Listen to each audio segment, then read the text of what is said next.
छोटा सा आर्टिकल है लेकिन ढेर सारे 1 मार्क वाले क्वेश्चन इसके अंदर है और ढेर सारे 1 मार्क वाले क्वेश्चन है, लेकिन क्या करें, आपको तो याद रखना पड़ेगा थ्योरेटिकल क्वेश्चन से। A series RLC circuit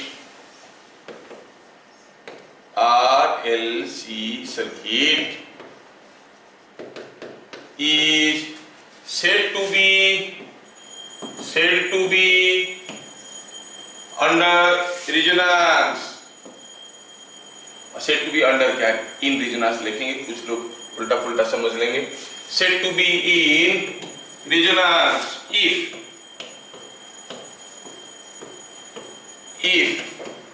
net reactance of the circuit is 0। net reactance of the circuit is 0। Net reactance वाला टर्म याद करो, कहाँ पढ़े थे, इंडक्टिव रिएक्टेंस, कैपेसिटिव रिएक्टेंस, है ना, एक्सएल एक्सी। और नेट रिएक्टेंस क्या होता था, एक्सएल माइनस एक्सी, क्योंकि एक्सएल ऊपर की तरफ होता था, एक्सी नीचे की तरफ होता था। याद होगा आपको, ये था आर, ये था एक्सएल, ये था एक्सी और ये था जेड, ऐसे करके किए थे। मतलब ये है net reactance XL minus XC. Net reactance of the circuit is 0। Net reactance of the circuit is 0 मतलब XL minus XC 0, that is XL minus XC is equal to 0। XL का क्या वैल्यू था, एल ओमेगा, माइनस एक्सी का क्या value है, XC is 1/c omega, that is equal to 0। तो इसको अगर सिंप्लीफाई करते हैं तो देखो तो क्या मिलेगा, omega square will be 1/LC। हम दोनों को एक तरफ ले लिए और ये ओमेगा दोनों को उल्टा उल्टा कर दिया और ओमेगा को क्रॉस मल्टीप्लाई कर दिए। क्या समझ में आ रहा है, L omega is equal to 1/c omega, omega इधर आ गया, omega square is equal to 1/LC और omega is root over of 1/LC। So what you observe here, अगर जो सप्लाई फ्रीक्वेंसी है, जो वोल्टेज हम अप्लाई कर रहे हैं, उसका ओमेगा अगर इसकी बराबर है तो circuit is under resonance. Supply voltage की फ्रीक्वेंसी अगर ये हो गया तो सर्किट इज अंडर रेजोनेंस। तो पहला चीज समझ में आया, this omega let us call it as omega 0, that is resonance frequency. Resonance frequency. तो सबसे इंपॉर्टेंट क्वेश्चन इस चैप्टर का, इस टॉपिक का आ रहा है अभी 10। The resonance frequency is given by 1/√LC, 1/√LC और f0 is you know omega 0/2 पाई। याद रखो, it is 1/2 pi √LC। Formula तो याद रखो, लेकिन साथ साथ दूसरी चीज भी याद रखो। दूसरा चीज क्या है, यू नो what ये फ्रीक्वेंसी है this much hertz and you know the frequency same as 1 time period, मतलब 1 this is same as time period, मतलब ये पूरे चीज का डायमेंशन क्या है, same as that of time. √LC has a unit same as that of time. तो याद रखना, यहां से क्या इंपॉर्टेंट चीज है, इंपॉर्टेंट चीज हुआ कि √LC has a dimension same as that of time, जबकि पहले से हम लोग जानते थे RC का भी था एज टाइम कांस्टेंट और क्या था इंडक्टिव सर्किट में, क्या था ये L/R, इसका भी डायमेंशन था सेम एज टाइम। ये क्वेश्चन काफी बार आया है, ठीक है। वो आपको सीधे सीधे पूछेंगे what is the unit of LC, क्या कहेंगे, अगर √LC है second, LC will be second square. समझ में आ रहा है ना, तो ऐसे करके पूछेंगे। तो ये एक बहुत ही इंपॉर्टेंट फॉर्मूला हुआ, मैं आपको चाहूंगा कि आप इसको पूरा याद रखो, एकदम मत भूलो। ये बहुत ही इंपॉर्टेंट क्वेश्चन है, क्योंकि अगर ये पूछा गया तो आपके पास कोई बाईपास तरीका नहीं रहेगा पता करने के लिए कि क्या होगा, you have to mug up and this is what is same as dimension of time. ये टाइम का डायमेंशन के साथ बराबर है। इस फॉर्मूला का और एक सिग्निफिकेंस है। इसके बाद हम लोग पढ़ने वाले हैं छोटा सा topic LC oscillations. Charge capacitor को एक इंडक्टर के सामने लगा दो, पैरेलल लगा दो, तो कैपेसिटर डिस्चार्ज होगा, इंडक्टर चार्ज होगा, फिर इंडक्टर डिस्चार्ज होगा, कैपेसिटर चार्ज होगा, और करंट घूमते रहता है। जब घूमते रहता है दैट करंट आल्सो ऑसिलेट्स, उसका भी फ्रीक्वेंसी वही है। तो लगे हाथ आप याद रखो, फ्रीक्वेंसी ऑफ एलसी ऑसिलेटर क्यों हुआ, कैसे हुआ पढ़ेंगे, वो भी वही है, यही है। और सीरीज आरएलसी सर्किट का रेजोनेंस का फ्रीक्वेंसी वही है। ठीक है, चीजें याद रखना। और वो जो एलसी ऑसिलेटर पढ़ने वाले हैं ना, उसका सबसे इंपॉर्टेंट क्वेश्चन हुआ सबसे, what is the frequency of LC oscillator. तो इसीलिए अभी मैं बोल दिया, लगे हाथ आपको दो चीज याद रह जाएगा, कि फॉर्मूला का सिग्निफिकेंस आपको याद रह जाएगा। ठीक है, ये हो गई आपकी फ्रीक्वेंसी ऑफ रेजोनेंस। मतलब क्या है, कोई एक सर्किट में, आरएलसी सर्किट में अगर हम सप्लाई फ्रीक्वेंसी को बदल सकते हैं, तो बदल के अगर सप्लाई फ्रीक्वेंसी को हम इसकी बराबर कर दिए तो क्या हो जाएगा, this circuit will be under resonance. लेकिन सर्किट रेजोनेंस में होने से फायदा क्या है, let us one by one we shall see. एक रेजोनेंस,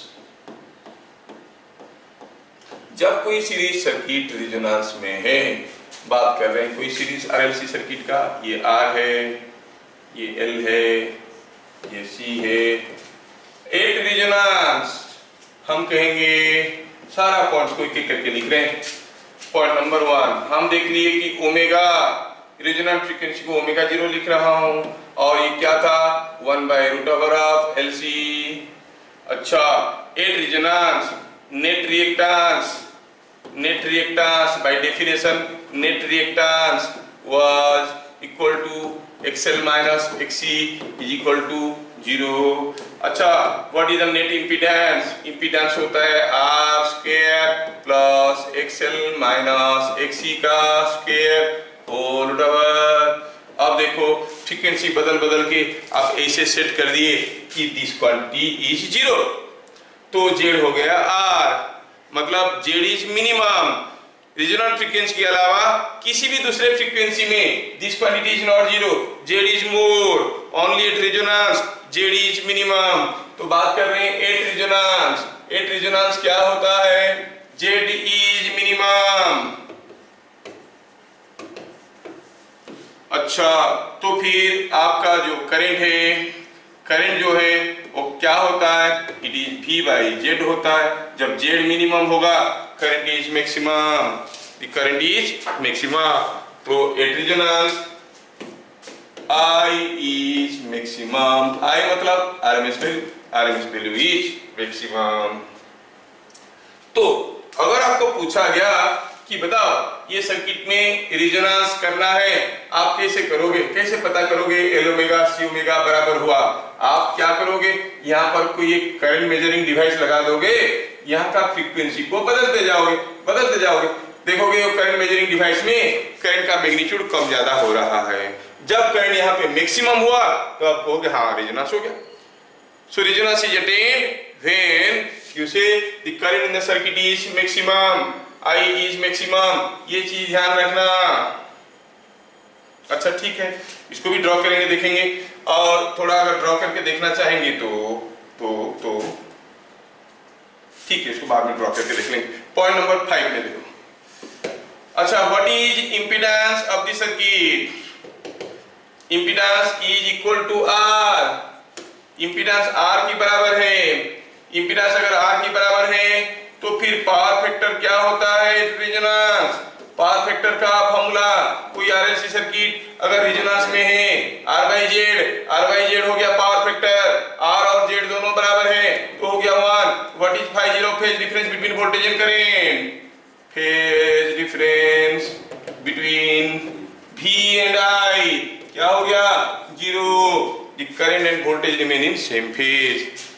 आपको समझ में आ रहा होगा ना, हमारा तकलीफ कहाँ था, वो वाटलेस करंट, वो बेकार का चीजें खींचे जा रहे थे और हमारा वायर पे ज्यादा लोड आ रहा था, हटा दिया हम उसको, ब्रिंगिंग इट इनटू रेजोनेंस।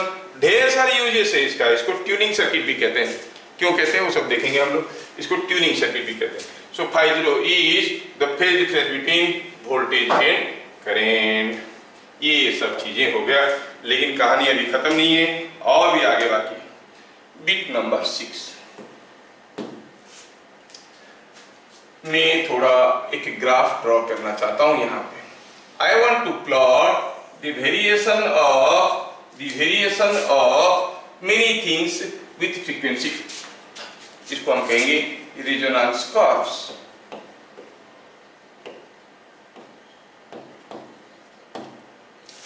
बस ग्राफ ड्रॉ करने के लिए आता है, draw the variation of voltage with current. ठीक है, तो आपका एमसीक्यू तो नहीं आ रहा है, आपका तो 1 मार्क वाला क्वेश्चन आ रहा है, शायद आपको कुछ लिखना भी पड़ेगा वहां पर, काफी फिर इन द ब्लैंक्स टाइप के भी क्वेश्चन आ रहे हैं। तो रेजोनेंस कर्व्स हम देख लिए कि 8 resonance 8 omega is equal to omega 0, Z is equal to R, 8 omega less than omega 0, आप क्या कहोगे, Z was less than R और मोर देन आर और equal to R, more than R, क्योंकि ओमेगा 0 में ही ये 0 हो रहा था। अब ओमेगा की जगह, ओमेगा 0 की जगह कुछ भी हो जाए, ये 0 नहीं होगा, Z will be more than R. So will say Z is more than R. लेकिन मोर देन आर क्यों हुआ है, थोड़ा सोच के देखो। ओमेगा जब कम हो गया, ओमेगा जब कम हो गया, I am talking about case फिर omega is less than omega 0। यहाँ पर थोड़ा दिमाग लगाने वाली चीज है। 8 ओमेगा 0, ये L omega 0 was equal to 1 by C omega 0। अगर ओमेगा इससे थोड़ा सा कम हो जाएगा, कौन ज्यादा हो जाएगा, एक्सएल और एक्सी। ओमेगा अगर लेस देन ओमेगा 0 हो गया तो एक्सएल ज्यादा होगा कि एक्सी ज्यादा होगा, ओमेगा छोटा हो गया तो ये क्वांटिटी बड़ा हो जाएगा, एक्सी विल बी मोर। समझ में आ रहा है क्या? At a frequency less than omega 0, XC is more, XC ज्यादा है तो सर्किट में कैसा करंट होगा, लीडिंग करंट की लैगिंग करंट, लीडिंग करंट, है ना। अगर ओमेगा 0 से ज्यादा है तब भी Z will be more than R, but omega 0 से ज्यादा हो गया तो आपको ये छोटा पड़ जाएगा, ये बड़ा पड़ जाएगा, XL will be more than XC, है ना। मतलब at higher frequency above the resonant frequency the circuit is inductor dominated and current lags the voltage. At a frequency less than the resonant frequency, circuit is capacitor dominated and current leads the potential difference. ठीक है, ये सारा चीज आपको याद रखना पड़ेगा। मैं क्या करूं, है तो सब चीजें बताना पड़ेगा और आपको लिखना पड़ेगा। तो क्या देखिए यहाँ पे 8 omega is equal to omega 0, Z is equal to R और Z is equal to R, अरे भैया Z is equal to R और क्या कहोगे,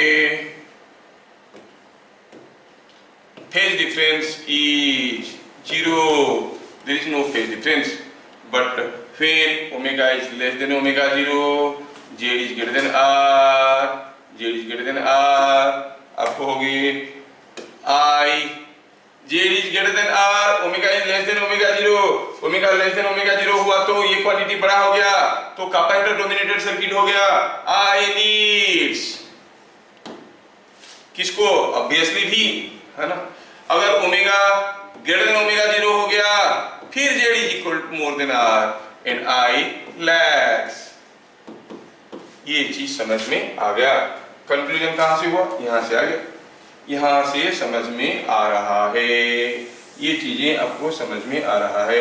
अब मैं प्लॉट करना चाहता हूं हाउ इज द करंट। थोड़े प्यार से इसको प्लॉट करेंगे क्योंकि इसमें से काफी इंपोर्टेंट चीजें निकलने वाले हैं। तो पहले मैं प्लॉट करना चाहूंगा इंपीडेंस। अच्छा देखो तो 8, ये था पहला पॉइंट डिस्कशन की। दूसरा पॉइंट हुआ 8 omega is equal to 0, what is the impedance, formula बताइए। फॉर्मूला से देखिए ओमेगा इज इक्वल टू 0 हो जाएगा, आप जानते हो ओमेगा इज इक्वल टू 0 हो जाएगा तो it is DC, there is no frequency oscillation. Omega 0 हो गया तो डीसी बन गया भैया, ये डीसी बन गया तो capacitor will be behaving as open circuit, क्या करंट जाएगा 0, क्या है इंपीडेंस इनफाइनाइट। और आप सोचो ये फॉर्मूला को थोड़ा सा अगर मॉडिफाई करके लिखेंगे, ये एक्सेल क्या है, दिस एक्सेल, तो this XL is nothing but L omega ये xc is nothing but 1 by c omega. When omega is 0, this quantity is infinite. The whole thing becomes infinite. है कि नहीं? If omega is equal to 0, तो you find z is equal to infinity. अच्छा, at omega is equal to infinity जब काफी ज्यादा कर देंगे तो क्या होगा sir? Omega is equal to infinity तो जेड क्या होगा सोचो तो? Omega is equal to infinity तो ये तो एल ओमेगा था, ओमेगा को इन्फिनिटी कर देंगे, ये जीरो हो जाएगा, ये इन्फिनिटी हो जाएगा, अगेन इट बिकम्स इनफाइनाइट। इसका मतलब हुआ with variation of frequency of supply the variation of Z will be like this. When Z is infinite तो Z will be like this, फिर घटेगा घटेगा घटेगा घटेगा, मिनिमम होगा मिनिमम होगा मिनिमम होगा, फिर बढ़ेगा बढ़ेगा बढ़ेगा बढ़ेगा लाइक दिस। समझ में आ रहा है क्या? ये किसका वेरिएशन है? जेड का वेरिएशन है। अच्छा, ये यहाँ पे कहाँ पे मिनिमम हुआ है? कहाँ पे मिनिमम हुआ है? At omega 0 at resonant frequency z is minimum, and what is the minimum value of z here? The minimum value of z minimum here is z minimum is r। अच्छा, ये z का variation है, आपको सिर्फ graph plot करने के लिए कहा जाएगा। So what happens to the impedance of a series RLC circuit when the supply frequency is gradually increased from 0 to infinity? First it decreases, then it again increases. It is minimum at the resonant frequency. What is the minimum value? R. Below the resonant frequency, impedance is capacitor dominated, and above the resonant frequency, impedance is inductor dominated. बस ये सब कहानी आपको याद रखना है, ठीक है? डरावना लग रहा होगा सर, कितना याद रखेंगे, मर जाएंगे सर। मरना पड़ता है पुनर्जन्म लेने के लिए। For a transformation, you must die. If the caterpillar is afraid of dying, it cannot be a butterfly. Remember, it has to die to be a butterfly. Now, let us see point number 4. तो अब अगर हम I plot करेंगे, हमें तो मालूम है कि I is called V by Z. I is called V by Z. तो V by Z मतलब Z जब ज्यादा था करंट कम था, Z जब कम था करंट ज्यादा था, तो करंट का वेरिएशन प्लॉट करते हैं। करंट का variation plot the variation of current in a series RLC circuit when the frequency is changed from 0 to infinity, ऐसे करके पूछ लेगा, आपको समझ में आना चाहिए। जो इंपीडेंस मैक्सिमम है, करंट मिनिमम 0 है। इंपीडेंस घटने लगा, फ्रीक्वेंसी बढ़ रहा है, तो करंट भी बढ़ने लगा। इट विल बी मैक्सिमम कहां पे?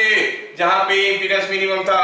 उसके बाद फिर घटेगा और 0 हो जाएगा, ठीक है?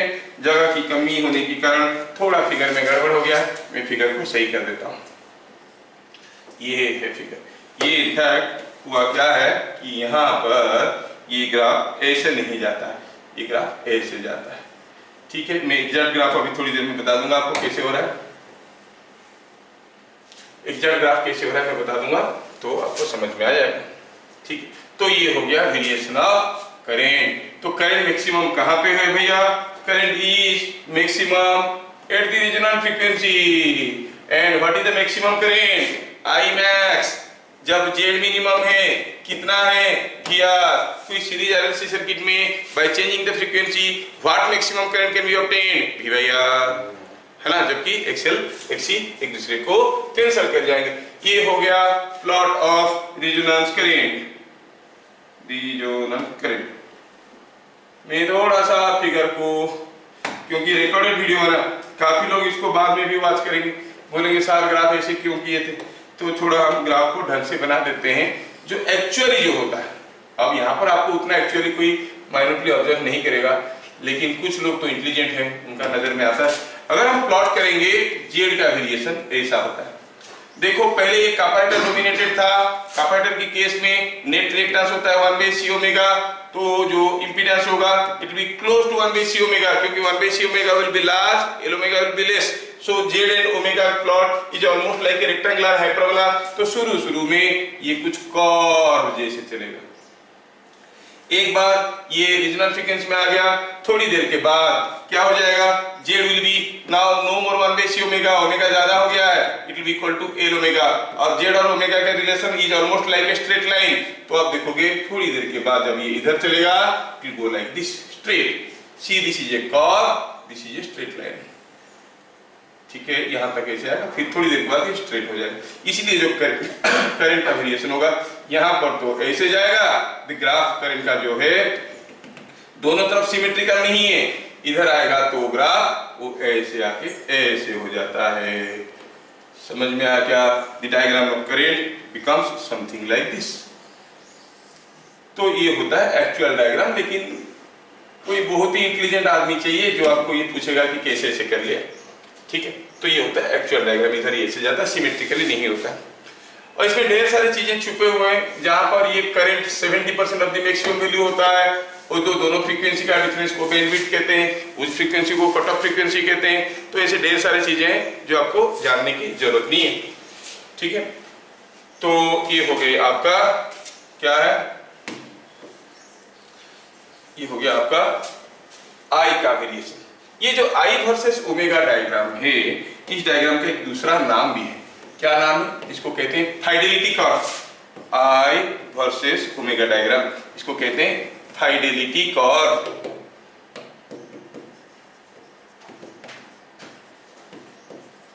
ठीक है, इसको फाइडेलिटी कर्व कहते हैं। ठीक है, और इसमें अगर ये विड्थ काफी कम है, बैंड विड्थ जिसको कहते हैं, मतलब 70% ऑफ करंट, मान लो ये करंट मैक्सिमम यहाँ पे 70% है करंट का, तो यहाँ पे ले आओ, वहां पे ले आओ। 70% मतलब होता है इट इज रफली अराउंड 0.707 विच इज 1/√2। इसका अगर हम log 10 कर बेस में निकालेंगे, वैल्यू आएगा 3 डेसिबल। मतलब ये साउंड, डेसिबल होता है साउंड का unit.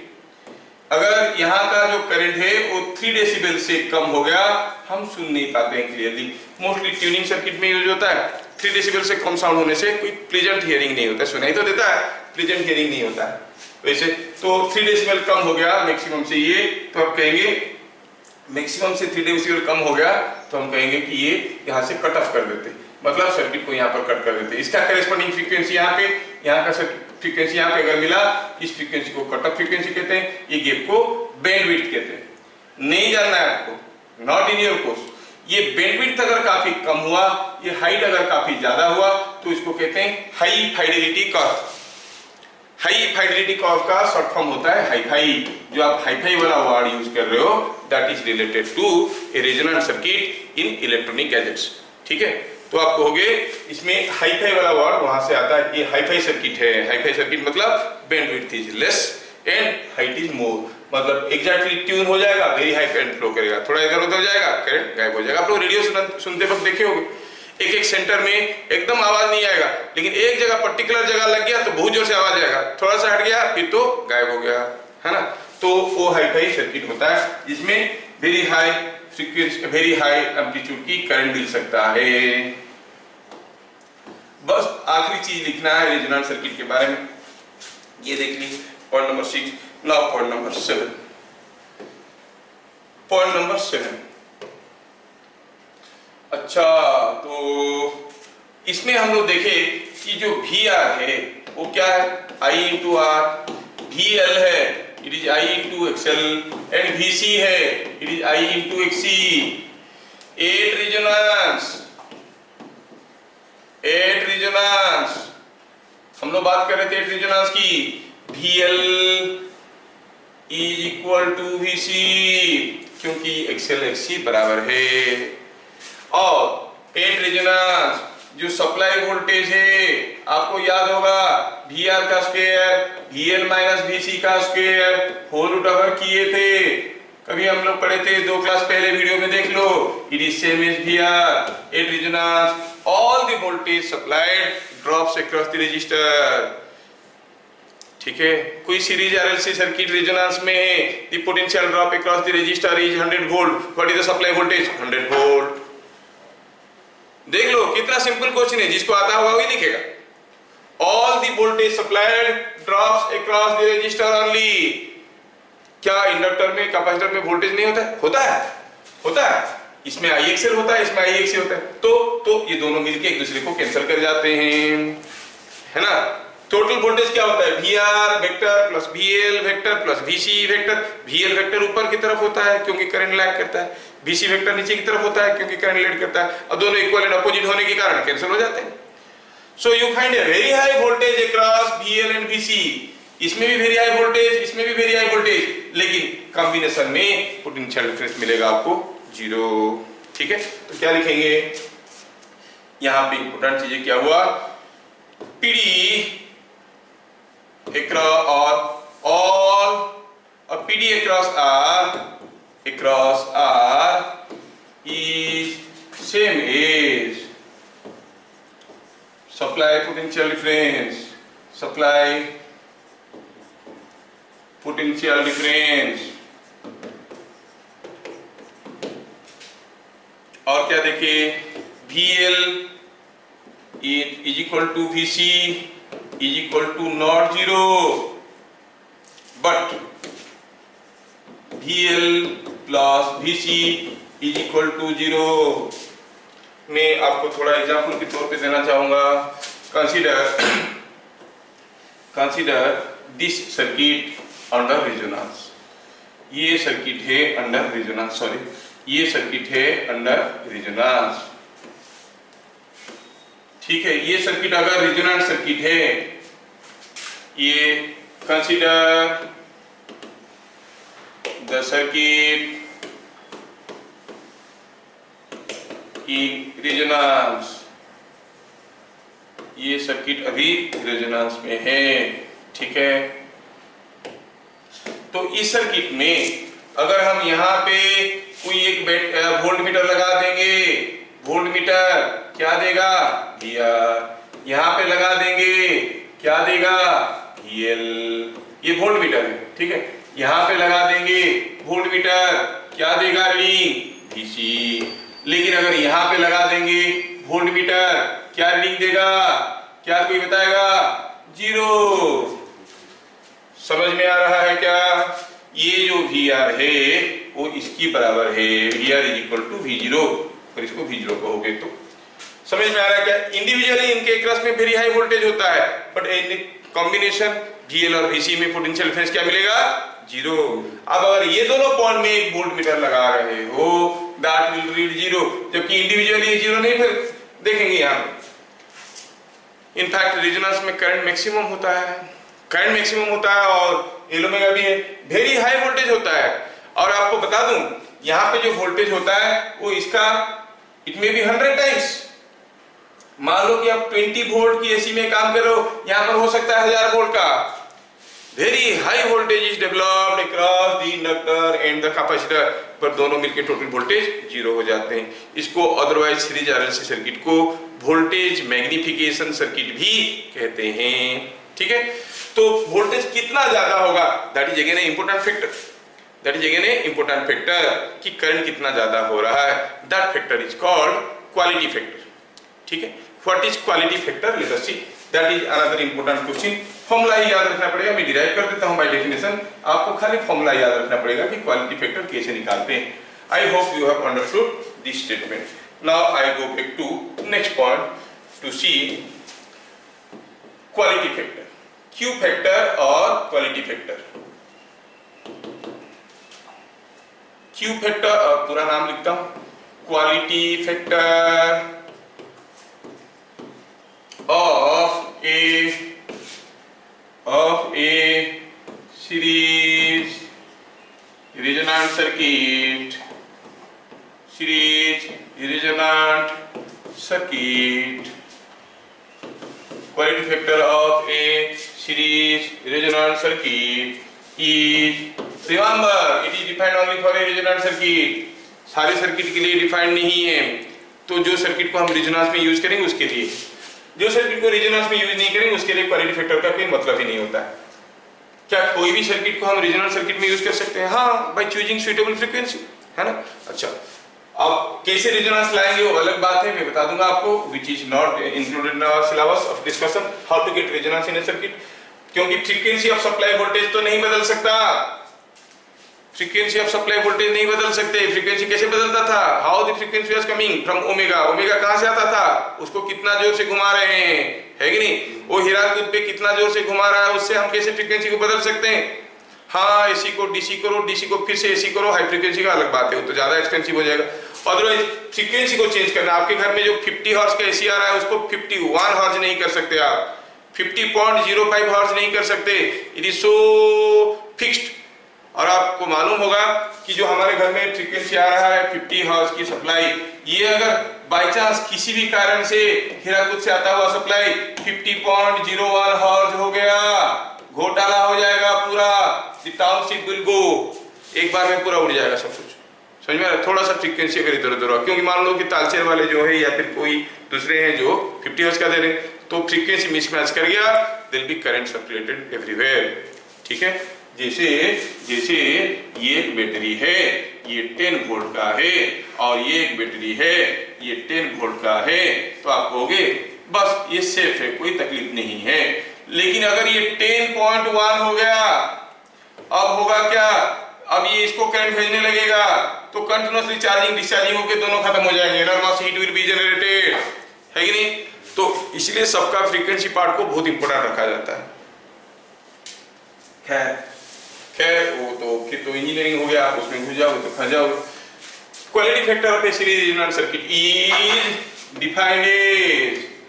Defined as ratio of PD potential drop across XL और एक्सी, क्यों दोनों का बराबर, to the supply potential difference, मतलब Q factor is equal to XL करो या एक्सी करो, कुछ भी करो, बाय सॉरी एक्सएल और एक्सी, मतलब you say it is VL potential drop across the inductor by VS the supply voltage. ये क्या है? I into XL by I into Z। अब देखो ये I कैंसिल हो गया, it is XL by Z, but हम बात कर रहे हैं रेजोनेंस का। एक्सएल का वैल्यू क्या लेंगे? L ओमेगा 0, और जेड का वैल्यू क्या लेंगे? जेड का वैल्यू रेजोनेंस में होता है R, है कि नहीं? At resonance Z is equal to R, at resonance Z is equal to R, और एक्सएल हो गया L ओमेगा 0। अच्छा, थोड़ा सा और संभाल के लिखते हैं, L बाई R को L बाई R रहेंगे तो ओमेगा 0 को क्या लिख सकते हैं? 1 by root over of LC, 1 by root over of LC। थोड़ा मारपीट करिए, आपको मिलेगा it is 1 by R into root over of L by C। देखो तो किसके ऊपर डिपेंड कर रहा है ये? It depends only on the values of R, L and C, nothing to do with the voltage और its frequency. But the term is useful under resonance only. So the circuit Q, the Q factor of a circuit is this. वो बोलेंगे कि कोई एक series resonance circuit में 100 volt apply किया गया था, circuit quality factor is 50, what is the potential difference across the capacitor? 50 into 100, 5000 volts simply. तो Q रिलेटेड चीजों को याद रखना। देखो ऑब्जेक्टिव क्वेश्चन बनाने के लिए कुछ बन सकता है, you must remember these things. Q is VL by VS और Q is 1 by R root over L by C। बाकी सब भूल जाओ। क्या याद रखना है आपको? आपको सिर्फ याद रखना है, आ गया यस, आपको याद रखना है यहाँ पे ये चीज, ये याद रखना है, और क्या याद रखना है? और याद रखना ये, ठीक है, बस। Just remember, intermediate things you can skip. Definition you can skip. Ratio is this. कोई definition ये तो दिखने से पता चल रहा है, potential drop across the inductor by supply potential difference। बस लिखना क्या है कि this happens only when the circuit is under resonance। अगर सर्किट रेजोनेंस में होगा तभी होगा, when the circuit is under resonance तभी होता है ये, ठीक है। रेजोनेंस सर्किट में ही Q फैक्टर को डिफाइन करते हैं। समझ में आया? ये चीज हुआ।